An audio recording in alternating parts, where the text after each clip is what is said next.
Bonjour, je suis Mara Domignoni, je suis sculptrice et j'expose ici à la médiathèque de Château-Géant.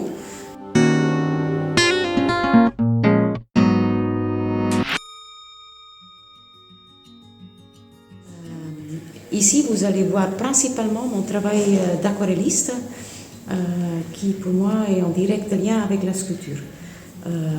Pour moi, je suis passionnée d'art, du coup, peu importe dessin, peinture, sculpture, tout est relié car tout est ombre-lumière, tout est relié. On va voir du paysage comme de la nature morte ou de l'être humain. Ça va de la vie à la mort, que ce soit dans les êtres humains où je sculpte du bébé jusqu'à l'enterrement. Dans les paysages, il y a ici dans cette exposition principalement Belle-Île-en-Mer, car j'y suis allée plein de fois et c'est quand même un lieu qui m'inspire beaucoup. Cette nature sauvage, ce découpage de rochers, j'y suis très sensible. Les marées hautes, les marées basses que j'ai découvert ici sont un spectacle tous les jours et il n'y a pas un comme l'autre. Ça donne vraiment envie de peindre. Les couleurs changent tout le temps, les atmosphères changent tout le temps.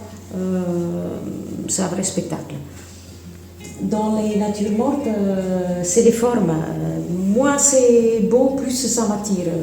Les légumes de forme biscornue sont de toute beauté pour moi. Dans les peintures là-bas, on a plutôt la déconstruction des ruines, des maisons qui sont abattues pour redevenir quelque chose de nouveau. Cette ambiance m'attire aussi, comme des chantiers qui se font dans lesquels tout est déjà détruit et quelque chose de nouveau se reconstruit. Ici, c'est une œuvre intermédiaire pour la réalisation de sa pièce en taille réelle. C'est une partie d'un monument qui s'appelle les Nations Unies.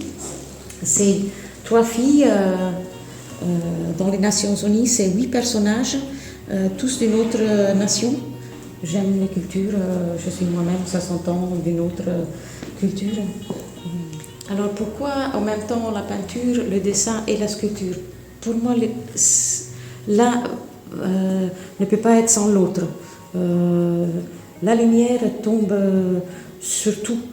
Et c'est justement quand on est sculpteur qu'on voit le volume dans la peinture et quand on est peintre qu'on voit la lumière dans la sculpture. Si on les sépare, on perd beaucoup. C'est le volume qui donne la vie, ça donne la profondeur, ça donne les nuances.